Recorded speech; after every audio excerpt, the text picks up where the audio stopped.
Hello everyone, welcome back to my channel. I'm Bill. We're in the Sword and Fist book today from 3rd edition D&D. We are looking at the prestige classes. We're continuing the prestige class videos. We are on the bow. What was it? Order of the Bow Initiative is the one we're going to look at today, if I can find it.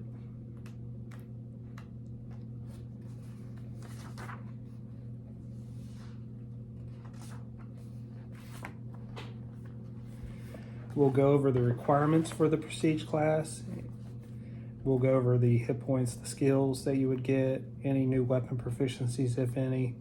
We'll go over what's on the table, its base attack, its saves. Then we'll go into the specials that you get for each level. And then we'll dive into the big descriptions of those specials. And if there's any modifications that we would need to make to this class to make it playable for, say, a Pathfinder game, I'll be talking those through as I'm reading stuff to you.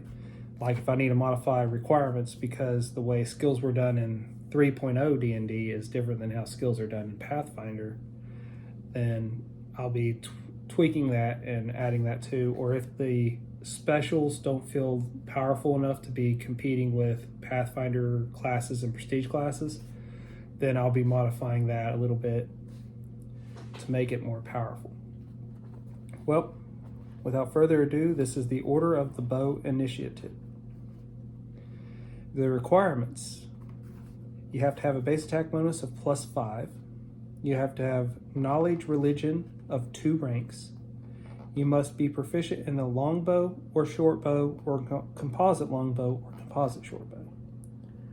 You must have the following feats: point blank shot, precise shot, rapid shot, weapon focus longbow or any of the bows, and weapon specialization in the same bow.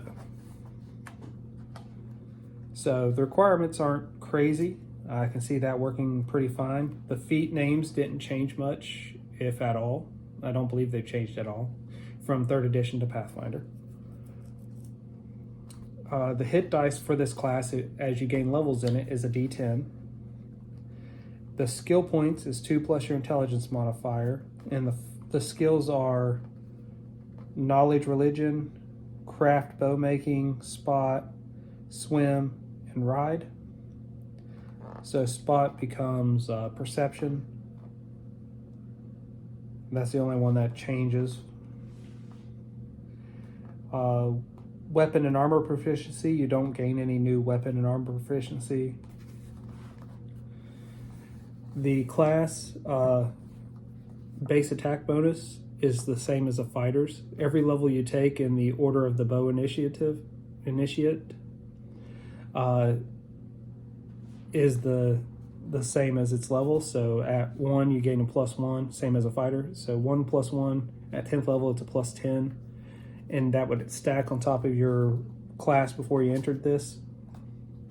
So as a fighter you'd need to be level 5, and then you could take these levels. If you took all 10 levels you'd be level 15 base attack bonus wise. Now your best saves for this class is reflex save and will save. At 1st level they'll be a +2.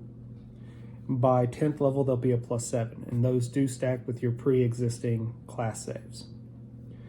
Your fortitude save starts at a +0, and by 10th level it is a +3. It has the worst save progression. If you look at any class that starts at a +0, it has that save progression.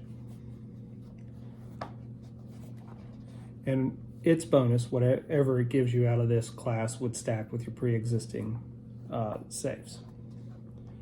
So at 1st level you get ranged sneak attack plus 1d6. At 2nd level you get close combat shot.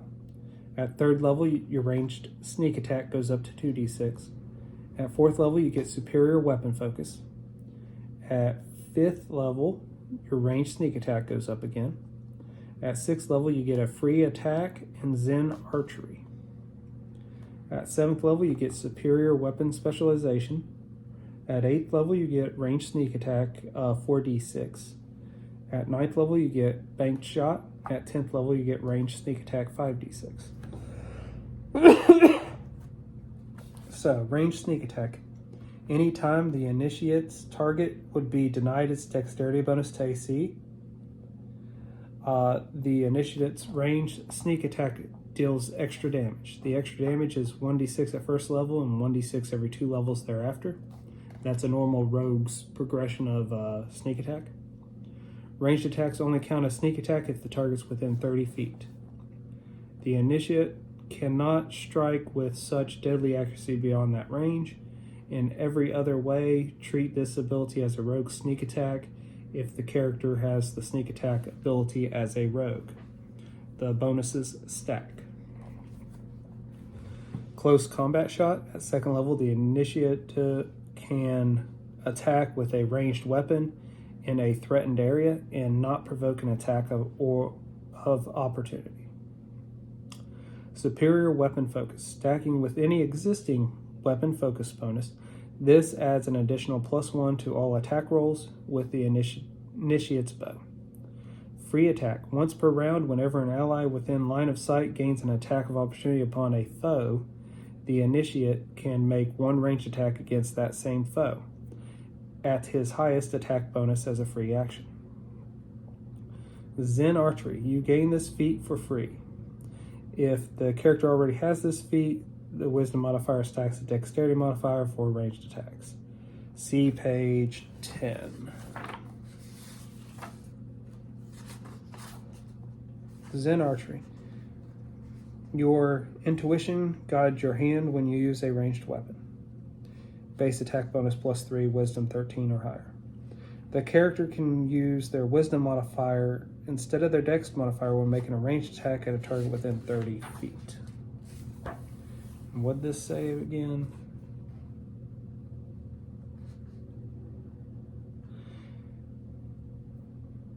And if you already take this feat, then your wisdom stacks with your dex modifier when you gain this in the class. So you should take that feat probably within a level or two of the class. Superior weapon specialization.